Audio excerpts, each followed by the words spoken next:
High friends, welcome to my channel foodie Rinku De. আমার কাছে দূরের সকল বন্ধুরা সবাই ভালো আছো নিশ্চয়ই। আমিও ভালো আছি। দেখো, তোমাদের সামনে আমি আবার একটা নতুন রেসিপি, নতুন বললে ভুল হবে, এই রেসিপিটা সবাই জানো, তবুও আমি একবার বানালাম, তোমাদের সামনে নিয়ে আসলাম। নিরামিষ নতুন আলুর দম। তা চলো, আমি এই নিরামিষ আলুর দমটা কিভাবে বানাই তোমরা আমার সাথে থাকো আর দেখতে থাকো। আর এই নিরামিষ আলুর দমটা আমি যেরকমভাবে করছি তোমরা এরকমভাবে করো, ভালো লাগবে তোমাদের। চলো দেখো কেমনভাবে বানাই। এখানে আমি আলুর দমটা বানাবো সর্ষের তেলে, তাই সর্ষের তেল নিয়ে নিয়েছি কিছুটা পরিমাণ। আর এখানে 4টে এলাচ আর অল্প একটু দারচিনি আর 2টো তেজপাতা নিয়েছি। তেজপাতা মানে ফোড়নগুলো একটু যেই ভাজা হতেই আমি কাঁচা আলুগুলো ভেজে নেব তেলের মধ্যে দিয়ে। ভালোভাবে নাড়াচাড়া করে অল্প একটু হলুদ গুঁড়ো দিয়ে দেব। আলুগুলো একটু ভাজা ভাজা ভালোভাবে করে নেব, লাল লাল করে। দেখো, এখানে আমার লাল লাল ভাবে আলুগুলো ভাজা হয়ে গেছে। আর এই আলুটা ছিল নতুন আলু, চন্দ্রমুখী। আলুগুলো ভাজা হয়ে গেছে, আমি এরপর তুলে নিচ্ছি।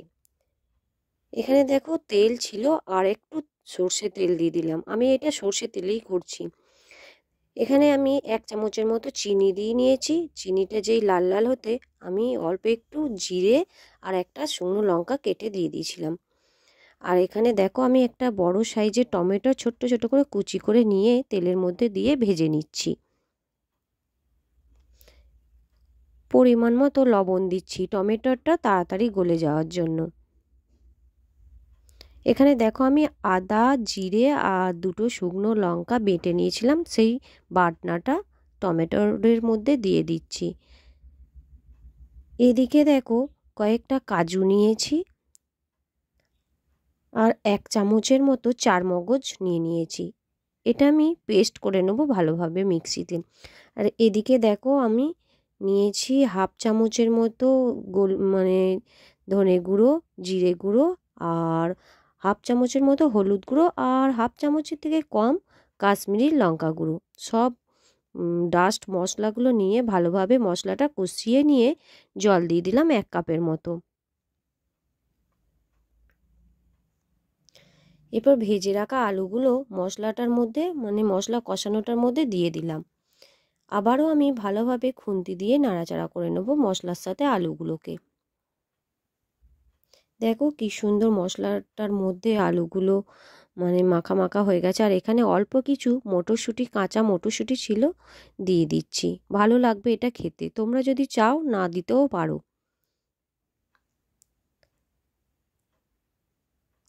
এখানে দেখো আমি বেটে রাখা কাজু আর চারমগজ বাটাটা দিয়ে দিচ্ছি।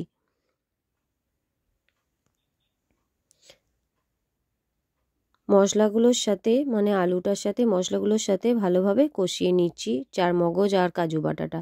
আর এদিকে আর দেখো আমি রেড কাউ দই নিয়ে নিয়েছি, অল্প পরিমাণ দিয়ে ভালোভাবে ফেটিয়ে নেব। তোমরা দেখে নাও আমি কতটা দিলাম। আর এখানে সামান্য পরিমাণে লবণ ব্যবহার করব। ভালোভাবে আমি ফেটিয়ে নিলাম দইটাকে। আর এদিকে দেখো কি সুন্দর আলুর দমটা প্রায় অর্ধেকের কাছাকাছি হয়ে গেছে। এখানে আলুর দমে কিন্তু আমি বেশি জল ব্যবহার করব না। ফেটিয়ে রাখা দইটা আমি এরপর দিয়ে দিলাম। আর ওই দই মানে বাটি ধুয়ে, দইয়ের যে বাটিটা সেটা ধুয়ে অল্প একটু জল দিলাম, আর পরিমাণ মতো লবণ ব্যবহার করছি।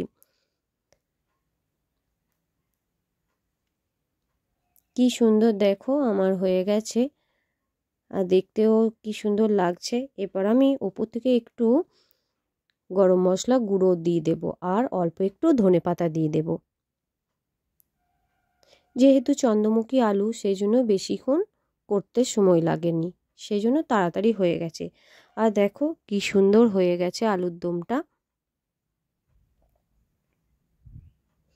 দেখতেই পাচ্ছ কি সুন্দর হয়ে গেছে। আর সেদ্ধ হয়ে গেছে আলুটা, কত সুন্দর দেখো, খুব সুন্দর। এবার আমি গ্যাস বন্ধ করে পাত্রে ঢেলে নিচ্ছি।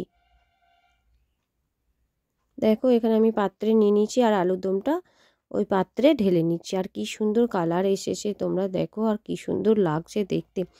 আর এই আলুর দমটা, নিরামিষ আলুর দমটা লুচি, রুটি, পরোটা সবার সাথেই খেতে ভালো লাগবে। যে যেটা মানে চাইবে সে সেটা দিয়েই খেতে পারবে। এরকমভাবে করলে না দারুণ টেস্ট লাগে আর খেতেও ভালো লাগে। কি সুন্দর এসছে দেখো বন্ধুরা, কি সুন্দর হয়েছে দেখো বন্ধুরা। তাহলে বন্ধুরা আমার এই রেসিপিটা যদি তোমাদের ভালো লাগে প্লিজ আমাকে কি করবে, লাইক কমেন্ট শেয়ার করে সাবস্ক্রাইব করে আমার পাশে থাকবে। চলো ফিরে আসছি এরকম নিত্য নতুন ভিডিও নিয়ে। ততক্ষণে কাছে দূরে সকল বন্ধুরা ভালো থেকো, সুস্থ থেকো। আজ টাটা।